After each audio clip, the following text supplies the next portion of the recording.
Bismillahirrahmanirrahim. Assalamualaikum warahmatullahi wabarakatuh.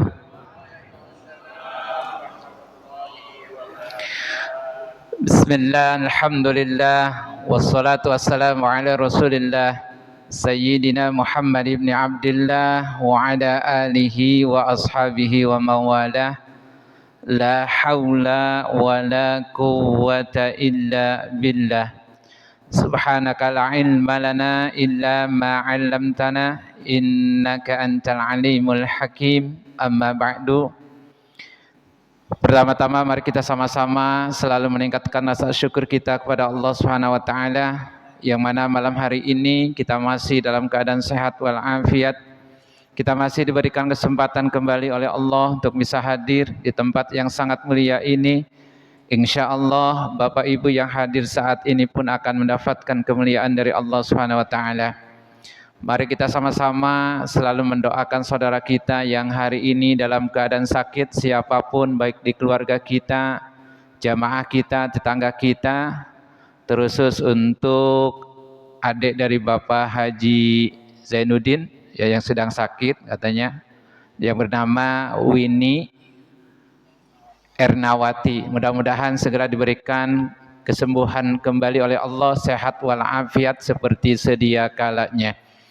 Allahumma shfi mardona, Allahumma rabban nasi azibil ba'sa, ishfi anta syafi la shifaa illa shifauka, shifaan la yughadiru saqaman. Bapak Ibu yang dirahmati Allah Subhanahu wa taala, pertemuan malam hari ini insyaallah kita akan membahas kepada bab sodakoh, ya, masuk kepada bab sodakoh.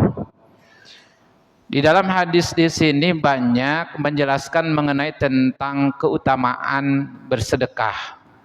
Kita tahu bahwa sodakoh itu bisa menolak balai, menolak bencana kepada kita. Namun di sini perlu keyakinan yang kuat, karena setiap amal yang kita lakukan itu tergantung yakinnya kita kepada Allah kuat atau tidaknya. Kalau kita meyakini bahwa dengan sedekah itu insya Allah akan menolak balai, maka insya Allah sedekah itu pun akan menolak balai untuk kita semua. Maka dalam hal ini mari kita sama-sama untuk terus memanfaatkan anugerah yang Allah berikan kepada kita. Baik itu harta, benda, apapun yang Allah titipkan kepada kita, kita tasarrufkan di jalan Allah Subhanahu wa taala. Apa yang menjadi dasar perintah untuk bersedekah? Mari kita lihat dalam surah Al-Baqarah ayat 195. Allah berfirman, a'udzubillahi minasyaitonirrajim, wa anfiqu fi sabilillahi wa la tulqu bi aidikum ilat tahlukah wa ahsinu innallaha yuhibbul muhsinin. Jadi dalam ayat ini Allah berfirman, berinfaklah kalian, infakkanlah sebagian harta dari kalian di jalan Allah Subhanahu wa taala. Jadi sini hanya kita menginfakkan sebagian harta, ya. Ya kalau kita makan tidak bisa seperti sahabat-sahabat Nabi, yang mana sahabat Nabi itu justru harta-harta mereka dihabiskan untuk apa? Untuk perjuangan agama, ya, dipakai untuk fisabilillah, semuanya dihabiskan. Ya ada sebagian sahabat Umar, ya, sahabat Sayyidina Utsman, sahabat Ali atau yang lainnya, hanya sebagian, ya, sebagian. Tadi sini karena keimanan kita masih dikatakan lemah, ketergantungan kita masih kepada makhluk, tidak 100% ketergantungan kita hanya kepada Allah, maka di sini hanya sebagian saja yang kita keluarkan. Silahkan, wa anfiqu fi sabilillah wala tulqu bi aidikum ila tahlukah. Kata Allah, jangan menjatuhkan dirimu sendiri dalam kebinasaan. Mananya apa? Bahwa harta yang kita miliki ini jangan sampai justru membinasakan kita. Karena apa? Karena tidak digunakan dengan baik. Apalagi kalau harta itu digunakan untuk maksiat. Ini yang repot, Bapak Ibu. Digunakan untuk bangun masjid, bangun madrasah, bangun pesantren gitu ya. Digunakan untuk ongkos haji, untuk ongkos umroh, kan begitu. Lebih manfaat lagi. Harta-harta yang kita gunakan untuk seperti itu, insya Allah akan diganti lagi sama Allah dengan harta yang lebih baik. Apalagi harta yang kita gunakan untuk ongkos haji, untuk ongkos umroh, insya Allah tidak ada ceritanya orang yang sudah pergi haji dia melarat hidupnya, enggak. Justru dalam hadis Nabi, Allah akan menggantinya dengan yang lebih baik. Bapak Ibu yang dirahmati Allah Subhanahu wa taala, wa ahsinu innallaha yuhibbul muhsinin. Berbuat baiklah kalian, berbuat baiklah kalian, kata Allah, sesungguhnya Allah mencintai orang-orang yang berbuat baik. Maka kita sampaikan satu hadis Nabi sallallahu alaihi wasallam. Ini riwayat Imam Bukhari Muslim. Hadis dari sahabat Abu Hurairah radhiyallahu Anin Nabi sallallahu an Abi Hurairah radhiyallahu anin Nabi sallallahu alaihi wasallam qala sab'atun yuzilluhumullahu fi dhillihi yauma la dhilla illa dhilluhu. Bahwa di sini dalam hadis tersebut dikatakan bahwa ada 7 golongan, yang dimana 7 golongan tersebut kata Nabi dia akan mendapatkan naungan arasy Allah, akan mendapatkan naungan dari Allah, yang mana tidak ada naungan selain naungan Allah Subhanahu wa taala. Fadzakara al-hadisa, lalu kemudian perawi hadis tersebut menyebutkan kelanjutan dari hadisnya, wa rajulun tasaddaqa bi shadaqatin. Di sini tidak disebutkan 7-7-nya, cuman salah satu di antara poin yang hadis ini menyebutkan, karena di sini menjelaskan tentang sedekah, maka Nabi hanya melanjutkan atau menyatakan wa rajulun tasaddaqa bi shadaqatin.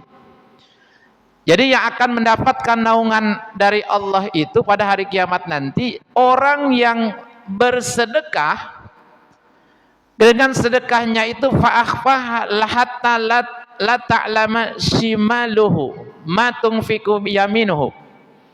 Jadi seseorang yang bersedekah lalu kemudian si tangan kirinya itu tidak mengetahui apa yang dilakukan oleh tangan kanannya. Jadi maksudnya apa yang dilakukan oleh tangan kanannya, maka tangan kirinya tidak mengerti. Maksudnya sedekah yang apa? Yang tersembunyi, itulah. Pertanyaannya, Pak, apakah boleh kita bersedekah dengan cara terang-terangan? Boleh nggak kita bersedekah dengan cara terang-terangan, Bapak Ibu? Boleh, silahkan. Cuman di sini memang perlu apa? Perlu dikuatkan niatnya, hatinya perlu dibersihkan terlebih dahulu. Jangan sampai sedekah yang kita lakukan lalu secara terang-terangan tersebut merusak amal sedekah kita sehingga pahalanya tidak ada. Karena pengen disebut apa, orang dermawan, karena pengen ria dan lain sebagainya. Ini kan yang bahaya. Tapi secara hukum boleh-boleh saja, silahkan. Misalkan Bapak Ibu berinfak untuk masjid nih, pembangunan masjid. Lalu pengurus mengumumkan, alhamdulillah kita dapat infak sedekah dari Bapak Anu. Sekian jumlahnya disebutkan, boleh, silahkan. Dengan tujuan memotivasi orang lain, untuk ngajak orang lain pun untuk mau bersedekah, itu boleh, gak apa-apa. Cuman harus dikuatkan hatinya, diluruskan tetap, ya Allah, ini untuk memberikan semangat kepada orang lain saja, supaya orang lain pun mau bersedekah, seperti itu. Jadi harus dikuatkan niatnya seperti itu ya Bapak Ibu. Boleh, silahkan. Diumumkan oleh pengurus masjid, boleh-boleh saja. Bapak Ibu yang dirahmati Allah Subhanahu wa taala. Kemudian dari hadis tadi, maka orang-orang yang dikatakan yang suka melakukan sedekah, mereka akan mendapatkan naungan. Jadi naungan di sini akan mendapatkan apa? Pertolongan Allah Subhanahu wa taala.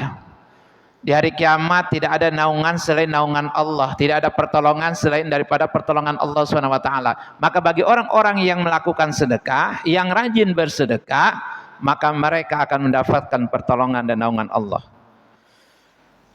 Kemudian Syekh Zainuddin Al-Malibari mengatakan bahwa dalam kitab Fathul Mu'in, beliau itu menganjurkan agar sedekah itu dilakukan setiap saat, walaupun sedekahnya itu sedikit, ya, dilakukan setiap saat, bahkan setiap hari, walaupun dengan sedekah yang nilainya sedikit, tidak apa-apa. Wayam bagi liragibi fil khair, bagi orang yang ingin berbuat baik, seharusnya alla yukhalliya kulla yaumin, dia tidak melewatkan kesempatannya minas sodakoti untuk bersedekah bima tasiru, sekemampuan, ya. Silahkan lakukan setiap saat, walaupun sedekah yang kita keluarkan ya tidak banyak, misalkan hanya sedikit, tapi terus lakukan setiap saat, setiap harinya. Subhanallah.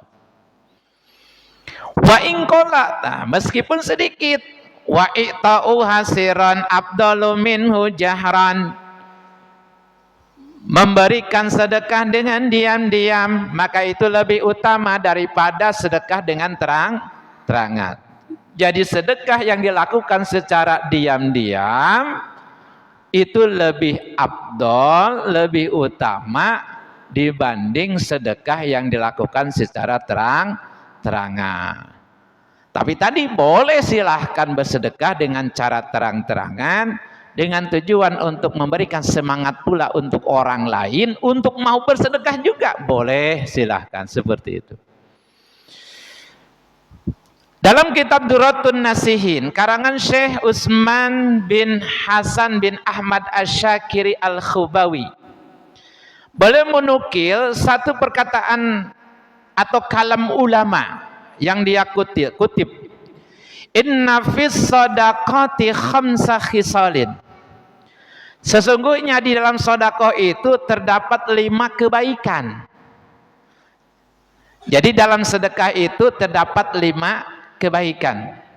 Pertama, taziduhum fi amwalihim, sedekah itu dapat menambah harta dan keberkahan rezeki itu. Jadi ternyata dengan sedekah ini harta itu tidak mengurang sebenarnya.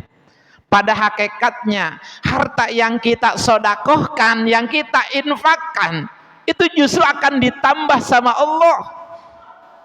Akan ditambah sama Allah.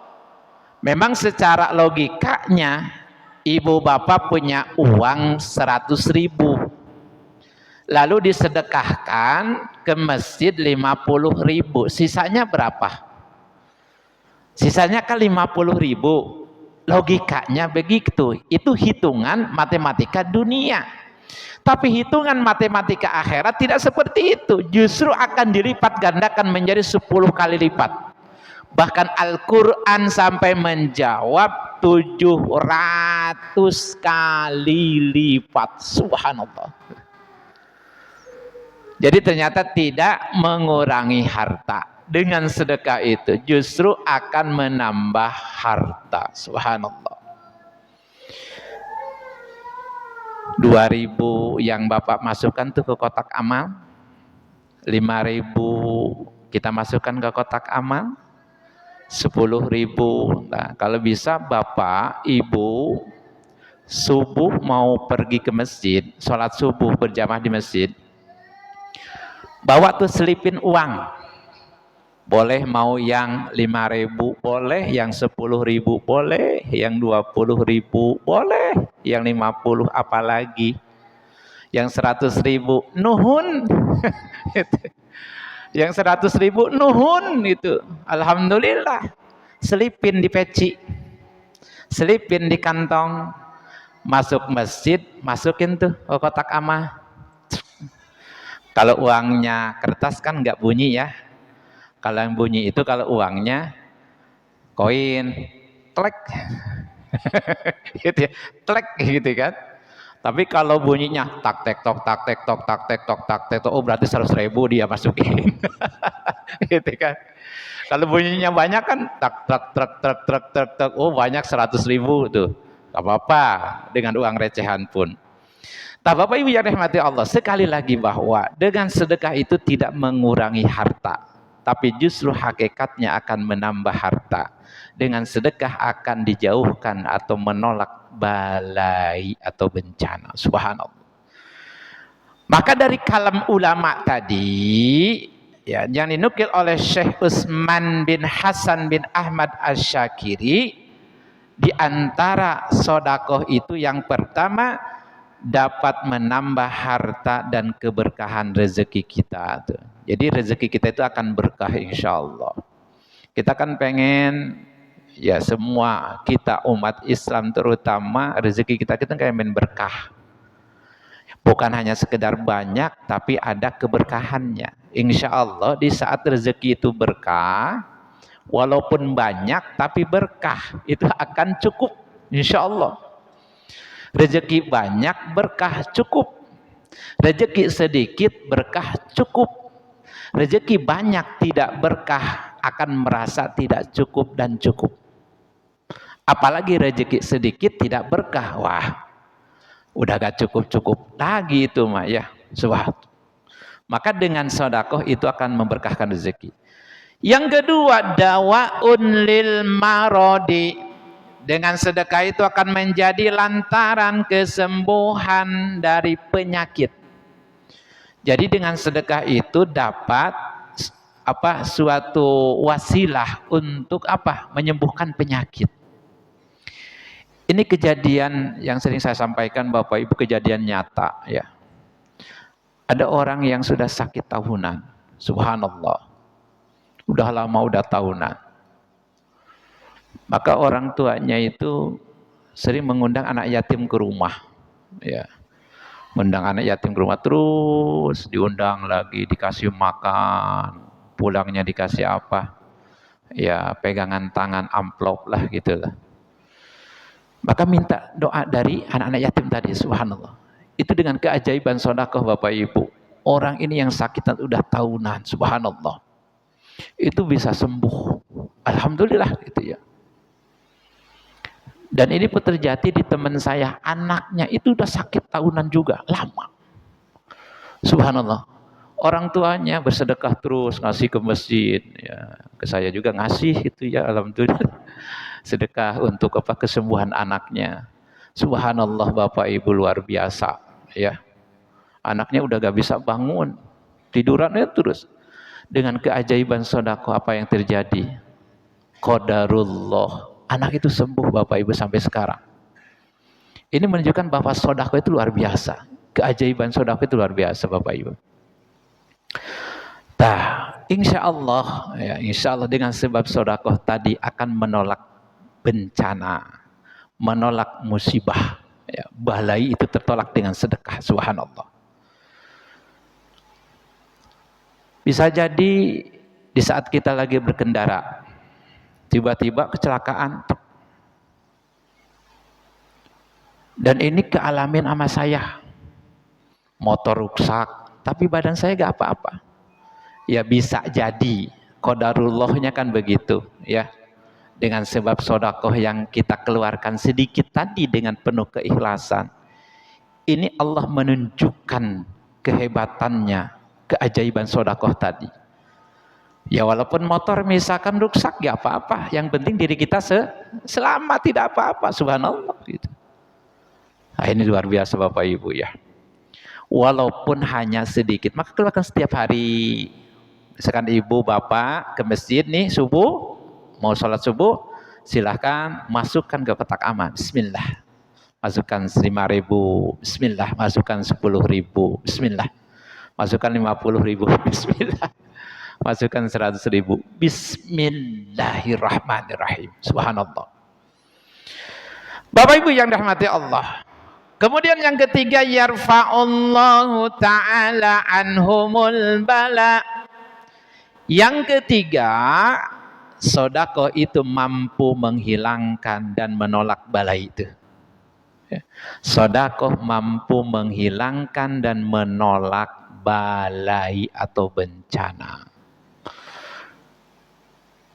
Apakah musibah yang sekarang itu orang-orang sudah tidak pernah sedekah? Ya bukan tidak pernah sedekah. Orang justru lebih banyak bersedekahnya. Tapi terkadang kerusakan terjadi itu karena ulah kita sendiri. Itu aja. Kadang sesuatu bencana itu terjadi bisa jadi karena ulah kita. Karena kita banyak dosa misalkan ya. Subhanallah. Maka Syekh Muhammad Ali As-Sabuni ketika menafsirkan ayat Zaharul fasadu fil barri wal bahri bima kasabat aydin nas. Terjadinya kehancuran, kerusakan baik di darat atau di lautan itu disebabkan karena ulah tangan-tangan manusia. Apa kata Syekh Muhammad Ali As-Sabuni dalam tafsirnya? Menafsirkan bima kasabat aydin nas. Kata beliau, bikasrati dzunubihim, karena banyaknya dosa-dosa yang dilakukan oleh kita manusia. Bisa jadi seperti itu. Maka mari kita sama-sama ya beristighfar kepada Allah, minta ampun kepada Allah agar kita, bangsa kita dijauhkan dari segala macam musibah ya. Ya kita tahu musibah ini kan luar biasa. Banyak orang yang meninggal dengan musibah tersebut ya. Sudah banjir, kemudian kebakaran lagi gitu ya, bakaran di mana-mana, subhanallah. Ya kita banyak-banyak istighfar kepada Allah ya. Mudah-mudahan Allah menjauhkan diri kita dan bangsa kita dari segala macam musibah yang terjadi. Amin ya rabbal alamin. Kemudian yang keempat, yamurru ala sirati kalbartil khatib. Yang keempat, dengan sedekah itu pada hari kiamat nanti orang yang gemar sedekah akan melewati sirat secepat kilat. Ada dalam kitab Tanbihul Ghafilin, panjangnya sirat Bapak Ibu, itu nanjaknya itu 1000 tahun. Nanjaknya. Kemudian menurunnya 1000 tahun. Kemudian datarnya 1000 tahun. Nanjaknya 1000 tahun, nurunnya 1000 tahun, kemudian datarnya 1000 tahun. Kalau dijumlah jamlehkan panjang sirat tadi berarti 3000 tahun, dan itu hitungan akhirat bukan hitungan dunia. Sedangkan satu hari di akhirat berapa? Satu hari di akhirat itu berapa tahun dunia? Satu hari di akhirat sama dengan 1000 tahun di dunia. Coba bayangkan Bapak Ibu. Satu hari akhirat sama dengan 1000 tahun di dunia. Kalau panjang sirat tadi 3000 tahun, subhanallah. Maka dalam kitab Tanbihul Ghafilin, orang yang melewati sirat itu bermacam-macam. Ada yang merangkak, ada yang seperti jalan biasa, jalan santai, ada yang jalan cepat, ada yang tadi seperti apa? Secepat kilat. Bahkan dalam hadis marfu, Bapak Ibu, bukan hanya orang yang bersedekah saja yang bisa melewati jembatan sirat seperti kilat. Itu orang yang menjaga sholat 5 waktu pun mereka akan melewati jembatan sirat secepat kilat. Subhanallah. Dan kata ulama, banyak juga orang yang baru menempelkan kakinya, mau melangkah saja sudah banyak berjatuhan. Jatuhnya orang dari sirat itu seperti jatuhnya air hujan dari langit. Subhanallah. Berarti saking banyaknya orang yang berjatuhan. Subhanallah. Maka bagi orang-orang yang gemar bersedekah, bagi orang yang dalam hadis Nabi, hadis marfu, yang menjaga sholat yang 5 waktu, maka insya Allah bisa melintasi sirat secepat kilat. Yang terakhir, yang kelima, wa yadkhulunal jannata bighairi hisabin wala azabin. Jadi orang yang bersedekah itu akan masuk surga tanpa hisab dan tanpa siksa. Subhanallah.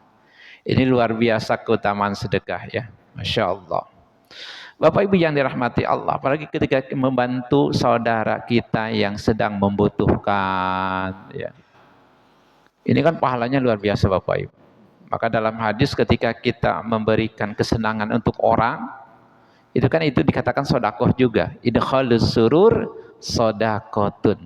Ya, menyenangkan orang itu pun termasuk sodakoh. Maka ketika kita membantu orang, saudara kita yang membutuhkan, lalu dia dengan bantuan kita dia merasa senang, terpenuhi kebutuhan hidupnya. Masya Allah. Lalu ada doa yang dia sampaikan kepada Allah. Apalagi doa yang terucap dari orang-orang fakir miskin, orang-orang doa yang terucap dari anak-anak yatim. Ini kan makbul luar biasa Bapak Ibu. Maka banyak-banyaklah minta doa kepada anak-anak yatim. Berikan sedekah kepada mereka. Subhanallah. Bapak Ibu yang dirahmati Allah. Dalam hadis sahabat Hakim bin Hizam radhiyallahu anhu anin Nabi sallallahu alaihi wasallam. Hadis ini riwayat Imam Bukhari Muslim. Qala Nabi bersabda al-yadul ulya khairum mina yadis sufla. Tangan di atas lebih baik daripada tangan di bawah. Maksudnya apa? Orang yang sering memberi tangan di atas, maka itu lebih baik daripada orang yang sering menerima atau meminta. Gampang Pak, kalau memang tangan kita pengen di atas, ngasihnya orang di bawah, kita ngambil di atas. Ya enggak gitu maksud hadis ini. Jadi maksudnya orang yang memberi lebih utama tinimbang orang yang menerima kan gitu. Orang yang sering sedekah aliyadul uliya khairum mina yadis sufla. Wabda anta'u biman ta'ulu. Kata Nabi, mulailah memberi kepada orang yang banyak tanggungannya. Kata Nabi, mulailah memberi kepada orang yang banyak tanggungannya. Kan suka ada satu keluarga, orang tuanya udah gak ada, mak bapaknya udah meninggal, lalu ada anaknya 10 gitu kan. Ada anaknya 7, kakaknya yang nanggung adik-adiknya. Nah, ketika kita membantu mereka, subhanallah, yang dia tanggungannya banyak, wah, kata Nabi, wabda biman ta'ulu, mulailah memberi sedekah kepada orang yang banyak tanggungannya. Pak, saya juga banyak tanggungan mah, ya. Misalkan tanggungan bayar bulanan, bayar cicilan rumah, bayar cicilan mobil gitu ya. Banyak Pak, saya pun perlu dibantu.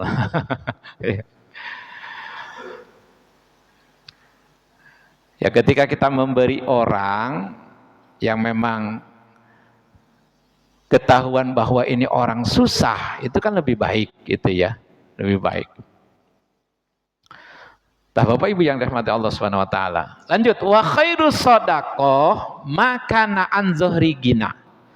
Sebaik-baik sedekah adalah yang dikeluarkan dari sisa kebutuhan sendiri.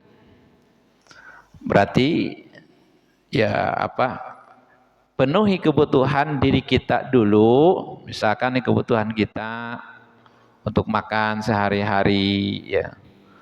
Baru kita ngasih orang. Pak, saya mah gak perlu makan dah, yang penting bantu orang saja. Wah, silakan, bagus itu. Ya. Maka di sini memang penuhi dulu kebutuhan kita terlebih dahulu. Maka di hadis ini sedekah, sebaik-baik sedekah itu yang dikeluarkan dari sisa kebutuhan diri sendiri. Waman yasta'fif yu'iffahullah. Barang siapa yang menjaga kehormatannya, maka Allah akan menjaganya. Waman yastagni yugnihillah. Barang siapa yang merasa cukup, maka Allah akan mencukupkannya. Ya terkadang kita manusia mah ya fitrahnya ya begitu. Suka banyak merasa tidak cukup dan cukup. Padahal Allah itu memberikan rezeki, harta, nikmat sudah banyak. Tapi karena kita tadi tidak qanaah, tidak merasa cukup dengan yang ada, itu masih terus aja kita apa?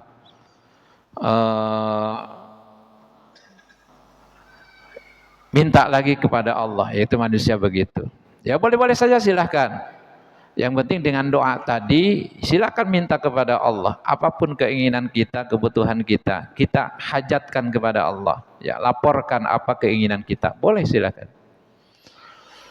Bapak Ibu yang rahmati Allah Subhanahu Wa Taala. Maka di sini mari kita sama-sama sebagian harta kita tasarrufkan, bantu orang lain, bantu orang yang membutuhkan bantuan kita. Jangan sampai ketika ada tetangga kita yang membutuhkan bantuan kita, lalu kita tidak pura-pura tidak melihat, pura-pura tidak mendengar. Jangan sampai mereka hidup dalam kemiskinan atau kekurangan. Maka kita bantu mereka yang membutuhkan. Kalau memang butuh bantuan kita, kita bantu. Selama kita ada, bantu mereka, Bapak Ibu.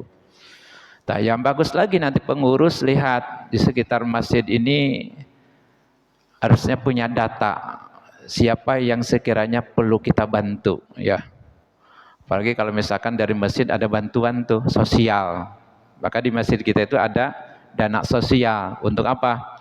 Untuk membantu yang memang orang-orang yang terutama berada di sekitaran masjid yang butuh dengan bantuan kita. Maka kita bantu tuh, ada dana sosial seperti itu ya. Baik Bapak Ibu yang dirahmati Allah SWT, sedikit mudah-mudahan mendengarkan hadis dan dari ayat-ayat suci Al-Quran tadi ataupun dari kalam ulama yang tadi kita sampaikan, ini menambah giroh semangat kita dalam bersedekah. Karena dengan sedekah tadi insya Allah akan menjauhkan kita dari segala macam musibah yang bisa saja terjadi kepada diri kita. Maka dengan keajaiban sedekah yang kita lakukan, insya Allah kita akan terhindar dari musibah tersebut. Terima kasih Bapak Ibu. Demikian sedikit berkenaan tentang fadilah sedekah ini. Insya Allah saya doakan Bapak Ibu senantiasa diberikan keluasaan harta oleh Allah, harta yang berkah, harta yang melimpah untuk bekal taat ibadah kita kepada Allah SWT. Maka dengan harta tersebut kita bisa membantu orang, dengan harta tersebut kita bisa untuk menunaikan ibadah haji, dengan harta untuk bisa menunaikan ibadah umroh dan melakukan kebaikan-kebaikan lainnya. Terima kasih, demikian yang dapat saya sampaikan. Pertanyaannya insya Allah nanti disimpan saja pada pertemuan yang akan datang. Saya masih ada acara takziah malam ke-7. Mohon maaf kalau ada perkataan yang kurang pas dalam penyampaian tadi. Mari sama-sama kita tutup dengan doa kifaratul majlis. Subhanakallahumma bihamdika asyhadu an la ilaha illa anta astaghfiruka wa atubu ilaik. Wassalamualaikum warahmatullahi wabarakatuh.